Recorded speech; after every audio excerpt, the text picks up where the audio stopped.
I want to start by saying I'm not someone who overshares online. I don't post my location, I don't tag where I work, and for most of my adult life, the only platform where my real name and face were actually visible was a portfolio site I built for freelance graphic design work. Clients needed to see my name and my work together. That was the whole point of the site. This started almost 3 years ago, back when I was 24, still building my client list, still new enough to the freelance world that I answered basically every inquiry that came through my contact form, because I couldn't afford to ignore a potential job. One evening, I got a message through that form from someone named Eric. He said he'd found my site through a mutual connection, didn't say who, and was interested in a small branding project for a business he was starting. Nothing about the message stood out. I got messages like that a few times a month. We emailed back and forth for about a week, discussing a logo concept for a business that, looking back, never had a name that matched anything real. I should have caught that earlier than I did. At the time, I just assumed he was still deciding on a name and hadn't settled on one yet. The conversation started drifting a little personal around message 6 or 7. He asked what area of the city I worked out of, said it casually, like a client trying to figure out time zones for a call. I didn't think anything of it and told him. Then he mentioned, almost in passing, that he liked the coffee shop I'd posted about the week before. I froze a little at that. I hadn't posted about any coffee shop. Not on my portfolio site, which didn't have a blog or a feed, nothing personal on it at all.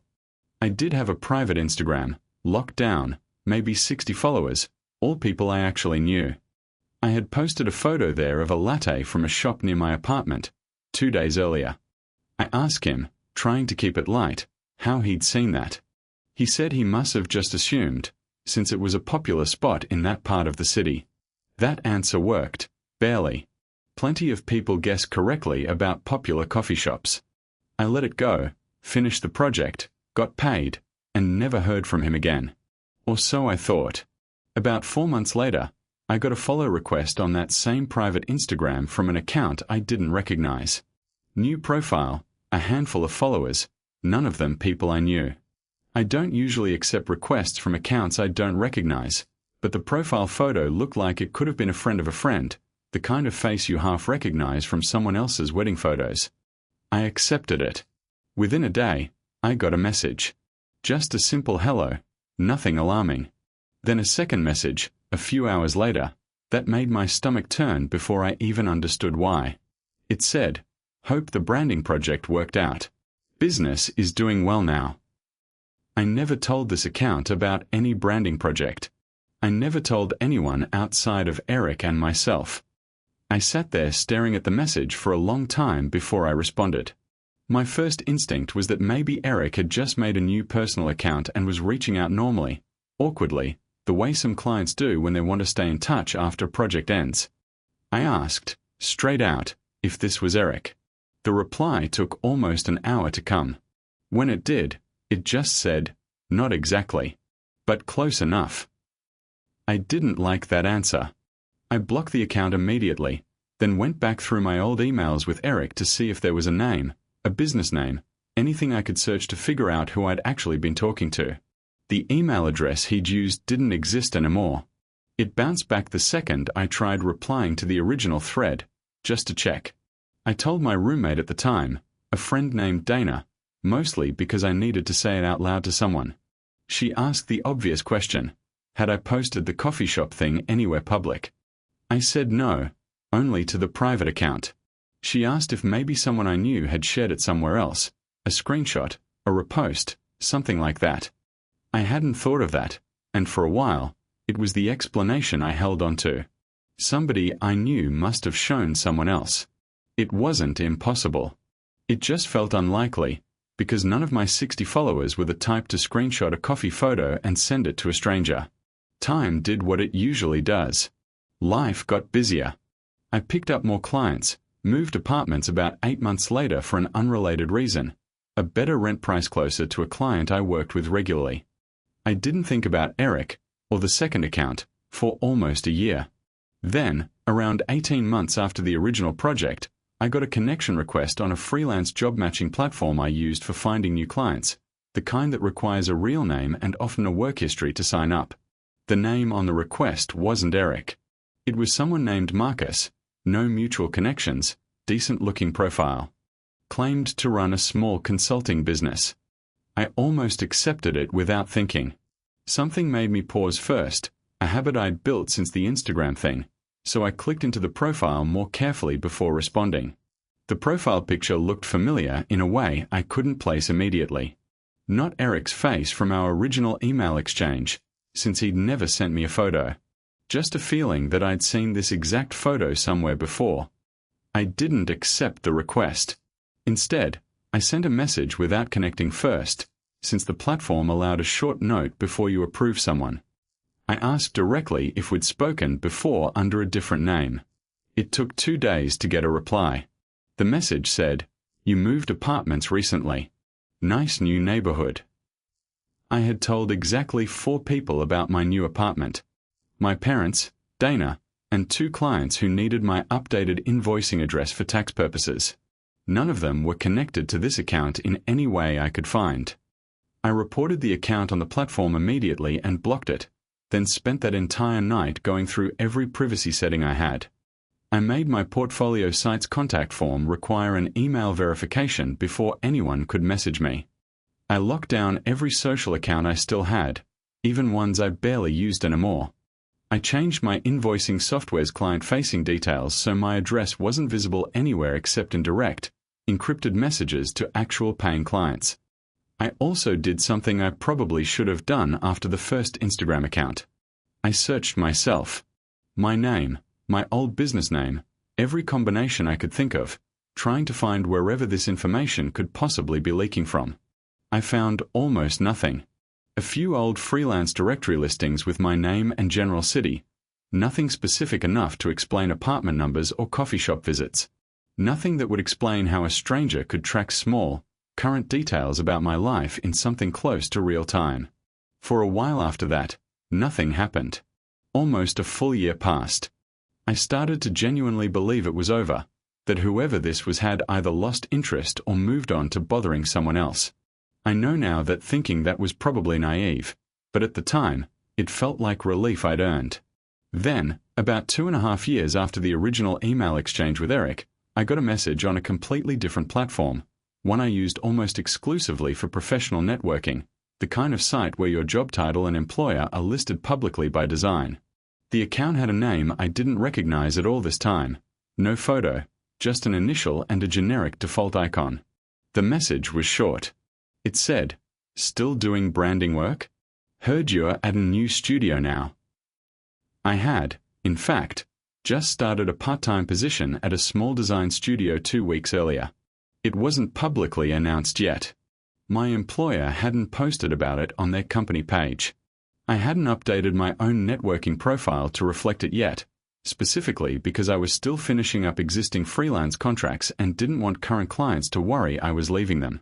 Exactly 4 people knew I'd accepted that position. My parents, Dana, and the studio's 2 owners, who I'd met with in person exactly twice. I sat there for a long time with my laptop open, not typing anything, just staring at that message, trying to understand how something I hadn't even announced to my own client base yet had reached a stranger I'd apparently been talking to, in some form, for over 2 years. I finally typed one response. I asked who this was, and how they kept finding things about my life that I hadn't told anyone outside a small handful of people I trusted completely. The reply came almost instantly this time, faster than any of the others.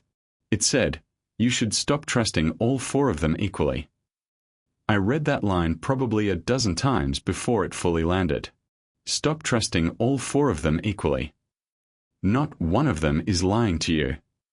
Not a name. Just enough to make me start running through every conversation I'd had with my parents, with Dana, with the 2 studio owners, wondering which one of them could have possibly repeated something so specific to a stranger, and why any of them would. I called Dana first, since she was the easiest to ask directly. I told her everything, the coffee shop, the apartment move, the studio job, all of it laid out at once instead of scattered across 2.5 years like I'd experienced it. She went quiet for a second, then said something that actually helped more than anything else so far. She reminded me that she posted her own life pretty openly online, tagged locations sometimes, and that a few of my visits to her place, including the new apartment, might have shown up in the background of things she'd shared without either of us thinking about it. It wasn't a perfect explanation. It didn't cover the studio job, since she hadn't visited me there and I hadn't told her the exact date I was starting. But it did explain, possibly, the earlier stuff. The coffee shop. Maybe even the neighborhood. I brought up the studio job separately, with one of the two owners, carefully, not accusing anyone of anything. I just asked, casually, if they'd mentioned my hiring to anyone outside the studio, a mutual industry contact, another freelancer, anyone. She said maybe, in passing, to a former employee who still asked about studio updates sometimes. She didn't think much of it. It was the kind of small talk people make without realizing where it travels. None of this fully explained everything. It didn't explain how a stranger tied all of it together, across years, across different accounts, in a way that felt less like overheard gossip and more like something being tracked on purpose. But it did give me, for the first time, a shape for how information might actually be leaking, piece by piece, through people who had no idea they were the source. Not one dramatic breach. Just small, human, forgettable moments repeated enough times to build a picture of my life. I never found the exact thread connecting all of it. I still don't know if it was one person the whole time, using different names and platforms, or if I'd somehow become a topic that traveled between a few different people who all happened to cross paths with someone in my small circle. What I did know, after that message, was that I couldn't keep operating the way I had been. I stopped accepting new freelance contact requests without a phone call first. I asked my parents and Dana, directly, to stop posting anything involving me at all, even indirectly, even in the background of something else. I gave the studio owners the same request. Nobody argued. Everyone said they understood, though I could tell a couple of them thought I might be overreacting slightly. For the next several months, nothing came through. No messages, no new accounts, no unsettling details resurfacing in places they shouldn't. I told myself, again, that it was over. I'd learned that lesson before and been wrong. But this time felt different, mostly because I had actually changed something instead of just waiting for it to stop on its own. It's been almost 8 months since that last message, the one about not trusting all 4 of them equally. Nothing has come through since. No new accounts, no strange requests, no small unsettling detail resurfacing where it shouldn't be. I don't know if that means it's actually over, or if it just means whoever this was got what they needed, or lost interest, or is simply waiting somewhere quieter than before. I've learned not to assume silence means safety. I assumed that twice already, and I was wrong both times. I did leave that studio job, about 5 months ago, for a completely unrelated reason, a better offer somewhere else. I told almost no one before it was finalized, and for the first time in 2.5 years, no message came through afterward referencing it. That's either a coincidence, or it's proof that tightening how much information moved through the people around me actually did something. I don't know which, and I've stopped trying to figure it out with any certainty. I still don't know who Eric was, or if Eric was ever a real name at all. I don't know if it was one person running multiple accounts over multiple years, patient enough to wait months between contacts, or if somehow, impossibly, it was several different people who each stumbled onto small pieces of my life through the people I trusted, without any of them realizing what they were contributing to. What I do know is that nothing about this ever came from me directly. I never posted my location. I never announced changes before I was ready to. Every piece this person had, they got secondhand, through someone who loved me, or worked with me, or simply mentioned me in passing to someone else, without ever knowing where that sentence might end up. That's the part ones still think about more than anything else. Not that a stranger found me. People find each other online all the time, for all kinds of reasons, most of them harmless. What stays with me is how much of my life was visible without me ever making it visible myself, just from being known by a handful of ordinary people living their ordinary, forgettable lives out loud. I've gotten better at asking the people close to me to think before they post, before they mention, before they casually repeat something about my life to someone else. Most of them understand now. A couple still forget sometimes, and I have to remind them again. I don't know if I'll ever get another message. Some days I've genuinely convinced myself I won't. Other days, usually late at night, scrolling through some new platform I've just signed up for, I find myself checking the message requests first, before anything else, just to see who's there. So far, there's never been anyone worth worrying about. I just haven't stopped checking.